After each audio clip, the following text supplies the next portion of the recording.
नमस्तेभ्यः। ॐ नमस्तेभ्यः।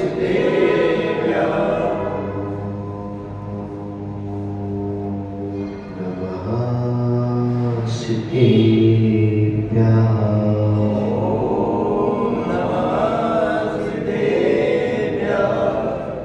प्रजस्पृहाति कर्मणाम् केवलज्ञानभास्कराः कुर्वन्तु जगतां शान्तिः विश्वाद्याजिनेश्वरा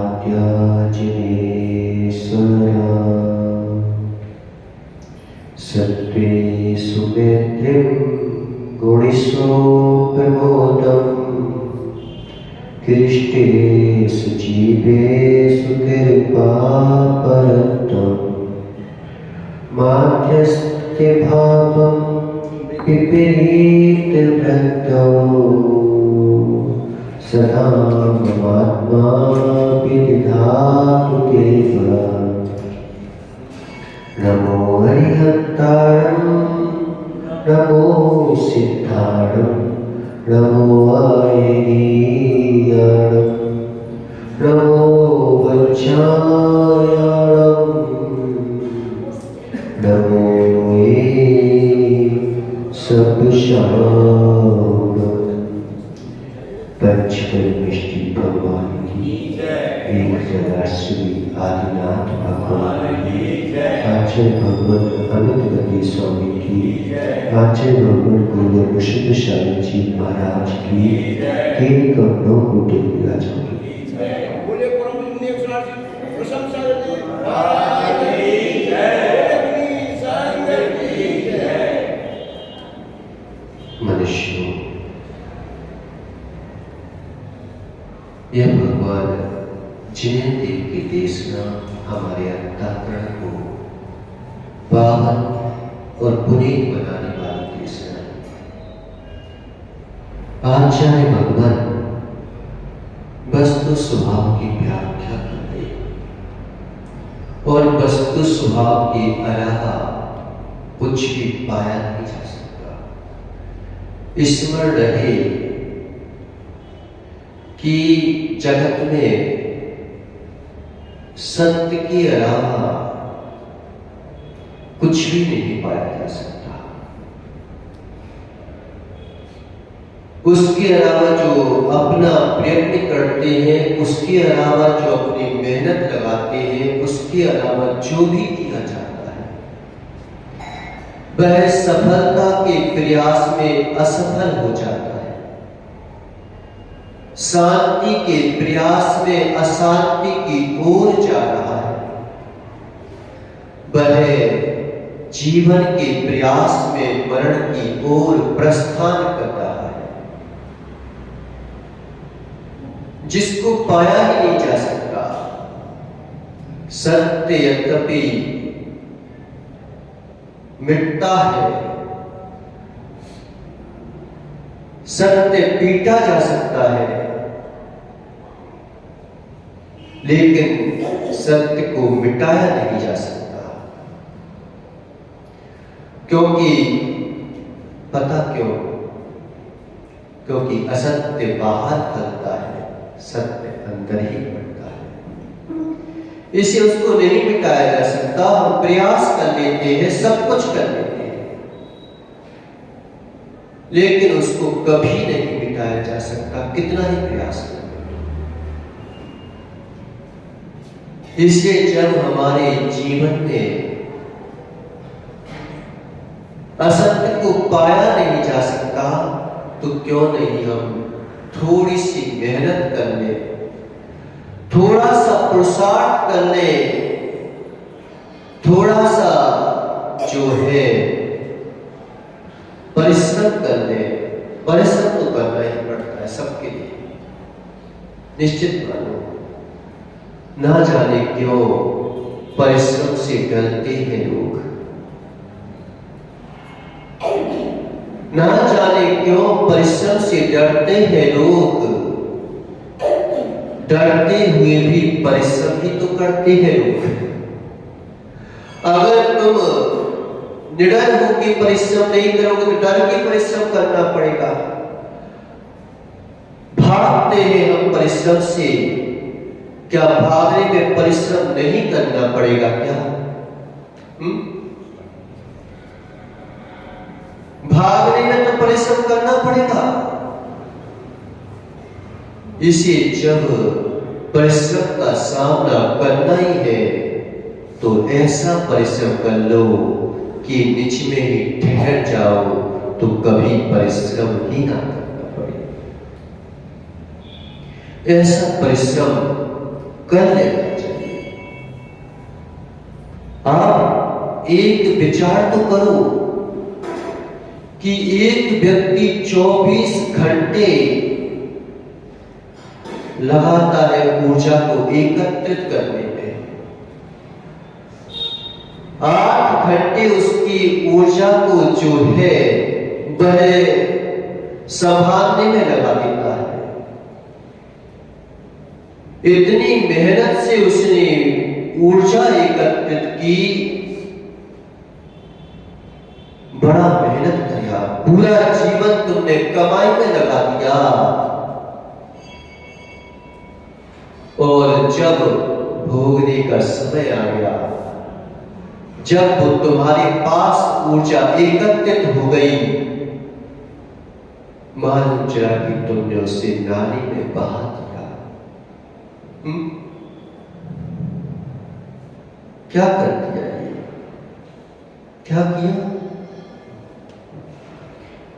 एक मकान बनाया, भवन बनाया, तुमने मेहनत की, कमाई की, पाप किया, लेकिन मालूम चला कि पाप की कमाई को तुमने गिरा दिया, मकान बना के, और बाद में गिरवा दिया। इसलिए पकड़ रहा था कि गिरा दिया जाए। गिरता है ये बात की बात है, लेकिन गिराने के लिए कोई प्रयास करता है मकान को कि मैं एक बार मकान बनाऊंगा, फिर इसको गिरा दूंगा, मैं एक बार ऊर्जा एकत्रित करूंगा, फिर डिस्ट्रीब्यूट कर दूंगा, खर्च कर दूंगा। ऊर्जा को एकत्रित करना बुरा नहीं है, शक्ति मिल जाए वो बुरा नहीं है, लेकिन शक्ति का प्रयोग जरूर बुरा है। कि तुम किसमें शक्ति लगा रहे हो, किसके लिए शक्ति लगा रहे हो? शक्ति कोई बुरी चीज नहीं थी। अगर शक्ति ना मिले, सहनन ना मिले, तो व्यक्ति पुरुषार्थ करने में असमर्थ होता है, कर नहीं सकता वह पुरुषार्थ। लेकिन शक्ति मिलने के बावजूद भी अगर वह पहले क्या करता है, आदमी ताकत की गोलियां खाता है। पहले व्यक्ति ताकत की गोलियां खाता है, ताकत लगाने के लिए माल चक्की भोजन करता है, सब कुछ करता है, और फिर दुर्बलता के काम करता है। फिर दुर्बलता के काम करे, ये तो गलत बात है।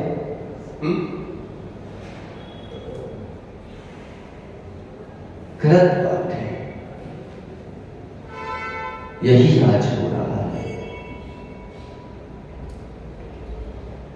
इसी को आचार्य भगवान इस श्लोक में बता रहे हैं कि विमुक्त मार्ग प्रतिकूल वर्तना,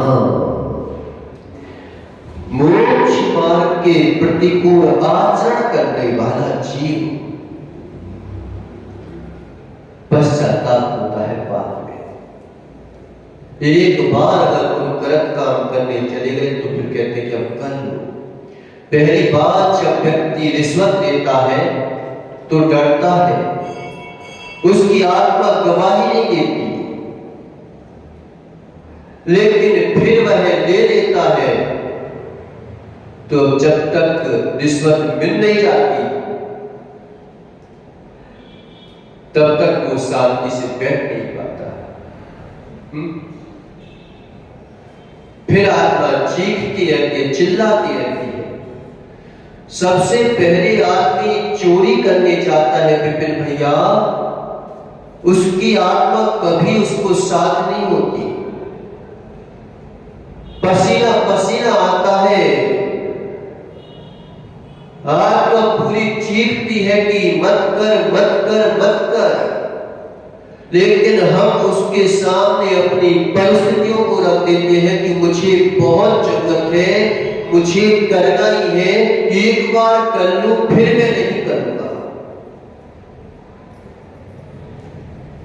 एक बार कर। कहता है कभी आत्मा गलत को साथ नहीं करती, लेकिन हम जो है परिस्थितियों को रख देते हैं, मनस्थिति को नहीं रखते, मनस्थिति को मजबूत नहीं करते, परिस्थितियों को मजबूत कर देते हैं। अगर मैं जो है ऐसा गलत काम करूंगा नहीं तो मेरा घर नहीं चल सकता, मैं अगर ये गलत काम करूंगा नहीं तो मेरे बाल बच्चों का पालन पोषण कौन करेगा, अगर मैं ये गलत काम करूंगा नहीं और चला गया तो क्या पता इस बच्चे का क्या होगा, पत्नी का क्या होगा, मां का क्या होगा। हम दूसरे को अपने सामने रख के उस चीज को देखते हैं, लेकिन दूसरे को भी नहीं रखते, हम दूसरे को दूसरा नहीं मानते, फिर दूसरे के साथ गलत कर देते हैं। अपनों के साथ अच्छा करने के लिए दूसरों के साथ गलत करने को तैयार हो जाते हैं। और काश वह उसी जगह जन्म ले ले तो फिर क्या होगा? जिसके साथ गलत किया है उसी के घर में जन्म ले ले तो क्या होगा? फिर इसके साथ गलत करोगे। सबसे पहले आदमी साथ नहीं करती आत्मा पहली बार। फर्स्ट इंप्रेशन ज्यादा होता है,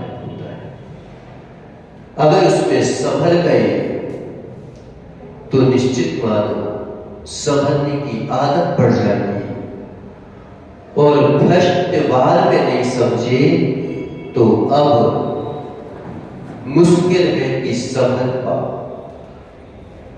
हम कहते जरूर है कि हम बाद में संभल जाएंगे, हम धर्म को हमेशा जो है आखिरी स्थान पर रखते हैं, लेकिन हम ये नहीं जानते कि धर्म अंत ही धर्म है। अनेकांत बोलते हैं ना, हम धर्म को अंत के स्थान में रखते हैं, लेकिन ये भूल जाते हैं कि तुम धर्म कर लो तो सारी विपदाओं का अंत ही हो जाए, अंत ही हो जाए। हम सबसे आखिरी में रखते हैं किसी भी चीज में धर्म को। पता क्यों? विपिन भैया,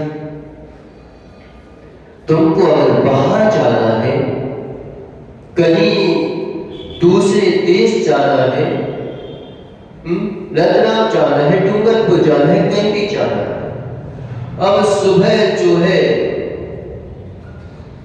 ट्रेन है, अब बताओ तुम नहाना धोना छोड़ दोगे क्या? तुम शुद्धि करना छोड़ दोगे क्या? तुम जो हो भोजन करना छोड़ दोगे क्या? तुम कपड़े पहनना छोड़ दोगे क्या? अब छोड़ना है तो किस बात को छोड़ोगे? कि हे भगवान, मैं रोज जो है आपकी पूजा करता था, आज मुझे बाहर जाना है, आज पूजा नहीं कर सकता। अगर अभिषेक करता हुआ जीव तो कहेगा कि हे प्रभु, आप मुझे क्षमा कर देना, मेरे को बाहर जाना है, मैं आपके लिए पूजा नहीं कर सकता, अभिषेक नहीं कर सकता। मंदिर आता है जीव तो कहता है कि आज मैं मंदिर नहीं आ सकता। और जब विपत्ति आती है तो भगवान तू मेरे से ऊपर, मेरे ऊपर इतने दिन से कर रहा हूं।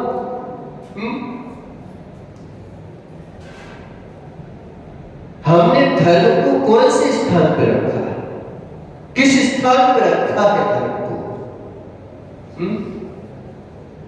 कभी बोला कि भले ही ट्रेन छूट जाए लेकिन मैं जो है अपना अभिषेक नहीं छोड़ सकता। भले ही मुझे करोड़ों की नौकरी मिल जाए लेकिन मैं कभी जो है धर्म को नहीं छोड़ सकता, क्योंकि धर्म छूट ही नहीं सकता। कहती नहीं आत्मा कि धर्म छूट सकता है, वो तो कह सकती कि छूटता है, लेकिन छूटता नहीं है।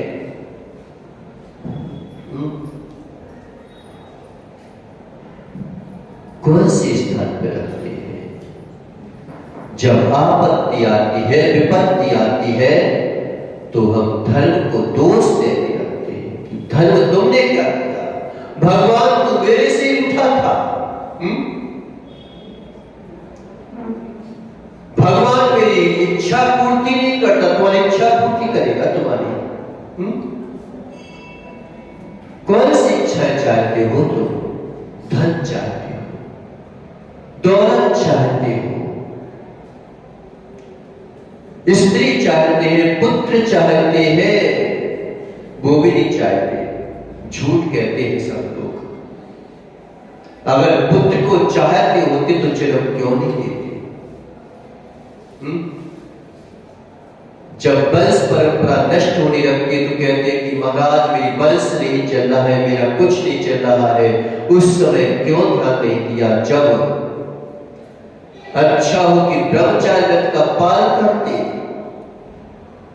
नहीं कर पा रहे थे तो कम से कम जो है धर्म की संतति को आगे बढ़ा देते। पालन पोषण कौन करेगा? जैसे तुम ही पालने वाले हो, उसका तो पुण्य ही नहीं है, वो तो पापी जीव आ गया जो तुम्हारे घर में आया है, वो तो कुछ कर ही नहीं सकता। सब हम ही करने वाले हैं। क्यों बेटे? भैया कितने भैया थे? कितने भाई बहन थे? चार बहन भाई थे। और 4 भाई। अच्छा, कोई भीख मांग रहा है क्या? कोई भीख मांग रहा हो, कुछ कर रहा हो? एक भी होता है तो भीख मांगते देखा गया, और 1000 भी हो गए तो देखा गया कि कोई जो है भीख नहीं मांगता, नहीं मांगता, पक्का बता रहा। किसके ऊपर करुणा की बात कर रहे हो तो? कि एक भोग के सेवन करने में 9 कोटि जीवों को तड़ातड़ मार डाला। उनको तो दोष था तो ठीक है भाई, हम अपने आप को संभाल नहीं पाते, मेरी मजबूरी थी, लेकिन तुमने जिससे आपका वंश बढ़ने वाला था, आपका धर्म बढ़ने वाला था, हो सकता है वह जीव किसी के गोद में जो है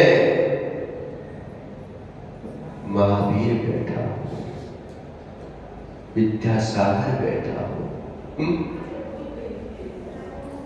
लेकिन तुमने उसके लिए जो है मार डाला। किसके नाम पर? कि मैं पालन नहीं कर पाऊंगा। नहीं पालन कर पाए तो ब्रह्मचर्य का पालन कर लेते, क्यों टेंशन कर रहे हैं? जी महाराज तो कहते कि मैं पालन नहीं कर सकता, नहीं कर सकता, तुम ये जाओ, क्या टेंशन है? अच्छा हो कि ब्रह्मचर्य का पालन किया जाए। महाराज सरकार कहती है, अरे अगर उसी की मां सोच लेती, प्रधानमंत्री की मां सोच लेती कि मैं इस बेटे को जन्म नहीं दूंगी, तो क्या वो बैठ सकता था गद्दी पर? उन्हीं से पूछो कि तुम्हारी मां तुम्हारे पास बारे में ऐसा सोच ले।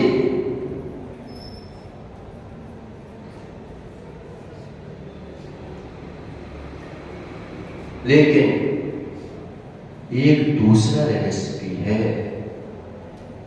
कि मां कभी अपने बेटे को मार नहीं सकती, नहीं मार सकती, पक्का बता रहा। एक किसान अगर जो है कांटे का पौधा भी लगा दे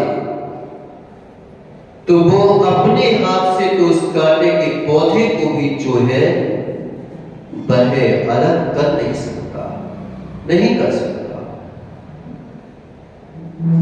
फिर एक मां के हम जो है कहीं विचार न करें, कभी किसी के ने गर्भपात करवा दिया, भ्रूण हत्या करवा दी हो, जाने से पहले प्रायश्चित ले लेना कि मैंने एक धर्मात्मा जीव को मारा। लेकिन वो तो ये विचार करे मां, वो तो विचार करे, लेकिन मां के ऐसे विचार आए क्यों? क्यों आए विचार? किस लिए आए विचार? ऐसे ये सोचने वाली बात है कि क्या उस मां का ही दोष है उस बच्चे को हटाने में, कि उस बेटे का भी दोष है कि उसे ऐसे विचार क्यों आए? एकांत पक्ष नहीं पकड़ना, क्योंकि धर्म जो है अनेकांतात्मक होता है। हर क्रिया को हर जगह लगा दोगे तो गड़बड़ हो जाएगी। प्लस में माइनस को लगा दोगे, माइनस में प्लस को लगा दोगे तो फाट हो जाएगा। हो यही रहा है कि आज जो है स्वाध्याय तो बहुत हो रहा है, लेकिन कहां लगाना चाहिए ये नहीं जान पा रहे। किस क्रिया को कहां करना चाहिए मालूम चला कि मुनिराज जो है गृहस्थों की क्रिया में लीन हो गए। गृहस्थ जो है मुनिराज की क्रिया को करने के लिए संलग्न होने जा रहे हैं, लेकिन गृहस्थी छोड़ नहीं पा रहे हैं। यही जो है गड़बड़ हो रहा है, यही गड़बड़ हो जाता है कि चोर का काम पुलिस का नहीं है, पुलिस का काम चोर का नहीं है। डॉक्टर का काम मरीज करना है, मरीज का काम डॉक्टर कर रहा है। अनपढ़ लोगों को तुमने जो है गद्दियों पर बिठा रखा है और पढ़े लिखे लोग बेचारे बाजार में घूम रहे हैं, घोटाला करते हैं कि अब उनका दिमाग था, माइंड की पावर थी, अब माइंड करेगी तो करेगी क्या? अगर तुम जो हो सरकारी नौकरियों में माइंडेड लोगों को नहीं रखोगे तो डिजिटल लोग तो बैठ ही जाएंगे। अब उनका माइंड तो काम करेगा ना, तो घोटाले करेंगे, कुछ करेंगे। मालूम चला कि चोर जो है वह माइंडेड है और पुलिस वाला मालूम चला कि उसमें दिमाग नहीं है, अनपढ़ बैठे हैं। इसलिए आरक्षण की अपेक्षा निरीक्षण होना चाहिए। जिन शासन आरक्षण का नहीं है कि आओ भाई विपिन भैया आ जाओ, तुम्हें जो है मुड़ाते और बैठा देते। आरक्षण जब आरक्षण चलता है तो धर्म में आरक्षण चल गया ना तो गड़बड़ हो जाएगी, फिर समाज को झेलना पड़ता है। कि अब आ गए, अब आ गए जी महाराज, पहली पता कर लेते पता विपिन जी महल पता पहली जानकारी लेता है कि एक बात बताओ कि वो महाराजों का रिकॉर्ड पहले कैसा रहा, वहां पर कोई गड़बड़ तो नहीं किया, वहां पे कुछ ऐसा तो नहीं किया, वहां पे कुछ सच बता रहा हूं मैं। नहीं करते फिर क्यों कि पहले से जानकारी दे देते हैं कि पहले ये बताओ कि उनका क्या है कैसा है, नहीं तो फिर जाने से डरते हैं। जिन शासन आरक्षण का नहीं है, निरीक्षण का है। आरक्षण दे दोगे जिन शासन में तो जिन शासन जो है बदनाम हो जाएगा। आज भी पंचम काल में भी भले ही पापी लोग निंदा करते हो, लेकिन उन्हें यह भी पता है कि सत्य तो वही है। निंदा करेंगे तो मानेंगे नहीं। चोर चोरी कर ले तो फिर भी वो अपने आप को निर्दोष साबित करता है कि नहीं करता, कि मैं क्या करूं, मेरी मजबूरी थी, मेरे पास ऐसा था। ये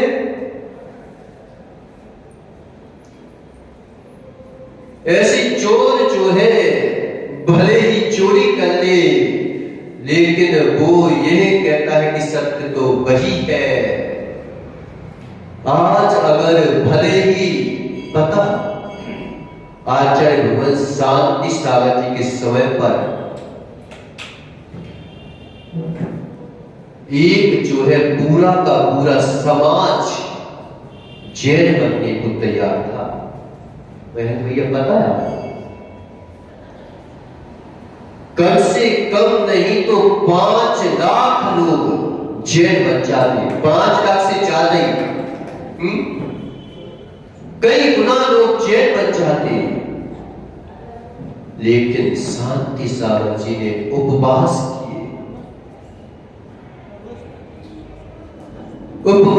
किए, सब कुछ किया कि तो क्या जैन धर्म क्या उनका नहीं है क्या? हम तो कह रहे थे कि क्या बोलते हैं, नारा है ना, जैन धर्म किसका है? किसका है? तो क्या महाराज विरोधी थी क्या जैन धर्म के? जो माने उसका है, ये सत्य है। लेकिन तुम मानने के लिए आ रहे हो कि मारने के लिए आ रहे हो, ये तो बताओ। मानने के लिए व्यक्ति कहीं भी जा बैठ सकता है, लेकिन तुम जो हो जिन शासन में, आज देखो कई लोग बोलते थे ना कि जैनी लोग बिगड़ गए, कितना भी बिगड़ेगा लेकिन उसे बोझ बनाएगा, लेकिन जो बिगड़ा बिगड़ा आ रहा है वो कभी नहीं सुधर पाएगा। उसकी आत्मा बोलती रहेगी, चीखती रहेगी, चिल्लाती, सुधर नहीं पाता व्यक्ति। एक बार अगर चाल से भ्रष्ट हो गया, फिर आत्मा जो है बार बार उसकी ओर जाने की इच्छा करने लगती है। एक बार अगर व्यक्ति ने गलत काम कर लिया, फिर आदमी समझ नहीं पाता, निर्लज हो जाता है, निडर हो जाता है पाप करने में। कई लोग कहते हैं मैं डरता नहीं हूं किसी से, निडर होके करता हूं मैं, तो निडर होके पाप कर रहे हो तो निर्लज हो जाओगे, और डर के पाप करोगे तो माया भी हो जाओगे। निडर होके अगर पाप के अनुभव करते हो, पाप करते हो, तो क्या हो जाओगे? निर्लज हो गए, निर्लज हो गए। आज निर्लज हो गया व्यक्ति, फिर कोई नहीं संभाल सकता। इसी आचार्य भगवंतों के गुणों में, मुनि के गुणों में लज्जा शब्द आया है कि ये लज्जाशील होते हैं, कहीं भी जो है नहीं बैठ जाते क्रिया करने को, मर्यादा का पालन करते हैं। नग्न है लेकिन निर्लज नहीं है। लंकेश ने अपनी लज्जा छोड़ दी। 3 खंड का अधिपति था वो, 3 खंड का अधिपति, लेकिन इतना निर्लज हो गया कि अब जो है एक बार अगर बेटा निर्लज हो जाए, फिर पिता क्या बोलते हैं, अब मैं नहीं समझ सकता। फिर अगर कोई मार के भी चला जाए ना उसको, तो पिता कहता है कि मैंने तो समझाया था, क्या करूं, दुख तो होता है, लेकिन वह भी कह देता है कि अब क्या कुछ नहीं कर सकता। एक परिवार की बेटी को जो है बीच रोड पर जला के मार दिया किसी लोगों ने, लेकिन परिवार ने एक शब्द उसके बारे में नहीं बोला। पुलिस ने रिपोर्ट भी नहीं लिखवाई, कुछ भी नहीं किया गया। क्यों नहीं किया गया? क्यों नहीं किया गया? क्योंकि वह बेटी निर्लज, उसको बेटे मां ने समझाया, बेटा ऐसा मत किया कर। रात रात भर रो रहती, किसी के साथ भी जाती आती रहती, किसी के साथ भी कुछ भी करती रहती। कई बार उस मां ने समझाया, पिता ने समझाया, बेटा मत किया कर, मत किया कर, मत किया कर। जब वो थक गए, बेहोश थक गए, तो क्या करना पड़ा? उस परिवार ने बोला कि भाई अपनी बेटी को संभालो, मैं नहीं संभाल सकता।